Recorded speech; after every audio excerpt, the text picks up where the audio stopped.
Cloaking your IP address meets the Computer Fraud and Abuse Act. The Guardian's offices are raided, and Manning is sentenced to 35 years in prison. All that and more this time on ThreatWire.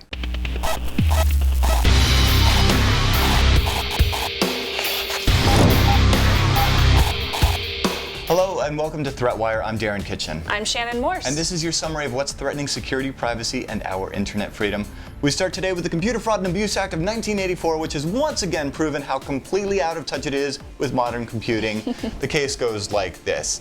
We all know Craigslist. It's had the same 90s era website since pretty much the beginning, and a bunch of other sites have popped up over the years attempting to kind of bring those classified ads into the 21st century, design-wise at least. A few companies that use Craigslist data are, say, PadMapper, a site that plots rental listings on a Google map. You've got Karsavi, which does auto listing searches. There was Mapskrieg, which would also plot listings on a map. Well, Craigslist wasn't so keen on their data being scraped, so they sent cease and desist letters to these companies claiming violations of their terms of service. They even brought a lawsuit to PadMapper claiming copyright infringement, trademark infringement, of their peace sign logo, and some other stuff. Now, Mapskrieg, they just decided to take their ball and go home. Their site is currently down. It just says it's down because of the C&D. Now then, there's 3Taps, a San Francisco-based startup which scrapes Craigslist data and makes it available for the other websites like PadMapper. Now, Craig Newmark, a Craigslist founder, not the CEO, has said that posting shouldn't be used by others for profit. 3Taps claims that they weren't scraping data from Craigslist, only that they got it from the Google cache. So Craigslist responded by preventing their listings from being cached by search engines. Then they sent 3Taps a cease and desist and blocked their IP address range from accessing their site. Now, if you've ever spent any time on IRC, this should come as no surprise. In response to 3Taps to this ban, 3Taps evaded the IP bans and then they went on to business as usual. So here's where it gets interesting, right? Craigslist sued under the Computer Fraud and Abuse Act, the same law that hacker hero Aaron Swartz was prosecuted under before committing suicide in January. The CFAA, or Computer Fraud and Abuse Act, imposes civil and criminal liabilities to, quote, whoever intentionally accesses a computer without authorization and thereby obtains information from any protected computer. 3Taps argues that the owner of a publicly accessible website has no power to revoke the authorization of a specific user to that site. Now, after a year-long legal battle, the United States District Judge Charles Breyer didn't see it that way when he ruled, quote, this court cannot graft an exception on the statute with no basis in the law's language or of this court's interpretation precedent. It basically means 3Tap lost and can now be liable for damages. Now, George Washington University law professor Orrin Kerr blogged about the case and the legal issues of whether Aaron Swartz had committed unauthorized access under the CFAA when he changed his IP address to circumvent blocks, just like the site. Now, with Judge Breyer's ruling, a precedent could be set that changing IP addresses to bypass a block is considered an unauthorized access in violation to the CFAA. Now, Kerr sees that circumventing some kind of technological barrier is required to violate the CFAA. However, he is disappointed that the judge considered changing your IP address circumvention. Now, Kerr argued IP addresses are very easily changed, and most people use the internet from different IP addresses every day. As a result, attempting to block someone based on an IP address doesn't block them, except in a very temporary sense. It does pause them for a very few seconds more than actually blocking them.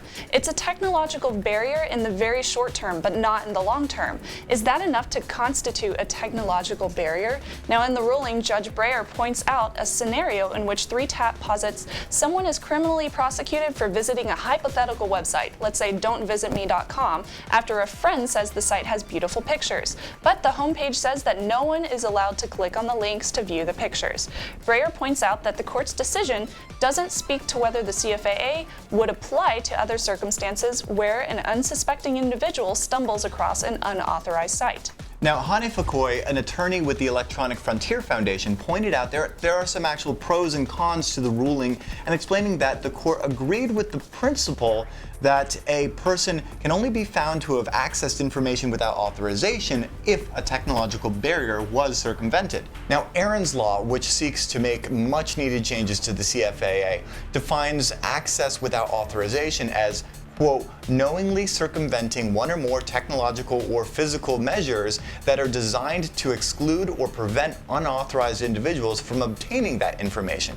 So the court taking a stance that 3TAP didn't break just the Craigslist terms of service, rather it actually violated the CFAA, in a way backs up Aaron's law. However, it isn't that simple. McCoy states, we believe that the CFAA requires hacking, doing something that breaches a technological barrier, like cracking a password or taking advantage of a SQL injection. Changing your IP address is simply not hacking. That's because masking your IP address is an easy and common thing to do.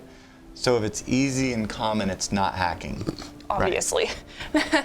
Now, Breyer disagrees with the EFF as he wrote, the banned user has to follow only one clear rule: do not access the website.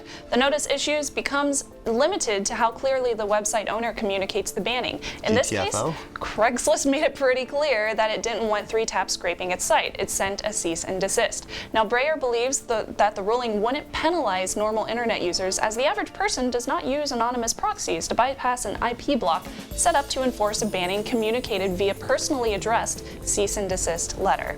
Now, in a public statement, 3TAPs wrote of their disappointment in the judge's ruling and said that they believe that by making public information publicly available on the internet without a password, firewall, or other similar restriction, Craigslist has authorized and continues to authorize everyone to access that information.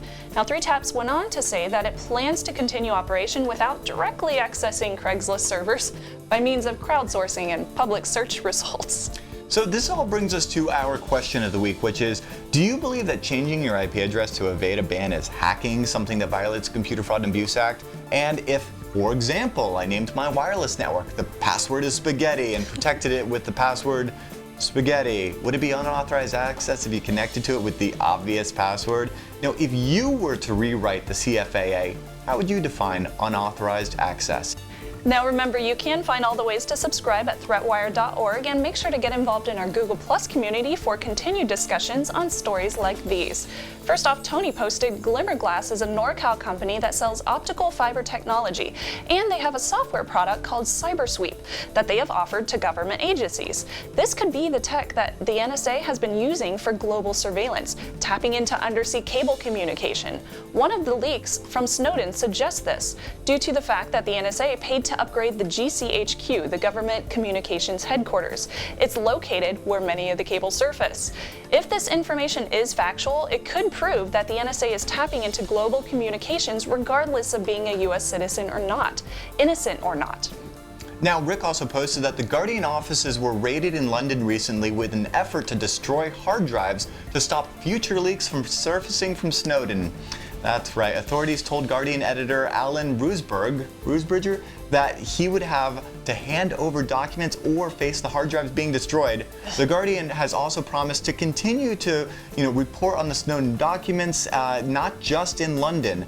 David Miranda, journalist who has broken most of the stories based on the leaks, was actually recently detained in Heathrow Airport for 9 hours while passing through to his home in Brazil. And this last story, well, it comes from Twitter. Bradley Manning has been sentenced to 35 years in prison with the chance of parole after releasing thousands of documents to WikiLeaks, which we all know. Now, he viewed abuses in the wars of Iraq and Afghanistan that he wanted to warn the public about. His sentence of 35 years is the highest served for providing materials to the press. He's been convicted of theft, espionage, and fraud, 20 of the 22 charges that he faced. The judge found him not guilty of aiding the enemy, though. Now, this 25-year-old Army private will also lose his rank, his pay, his allowances, and he will also receive a dishonorable discharge, and that's a big deal. Now, the sentence is being used as a deterrent for future whistleblowers, and it's being using Manning as an example to others who may want to bring wrongdoings to light. And you wonder why Snowden is not in the United States. Go figure. Go whistleblowers. Now, with all of that, I'm Darren Kitchen. I'm Shannon Morse. We'll see you on the internet.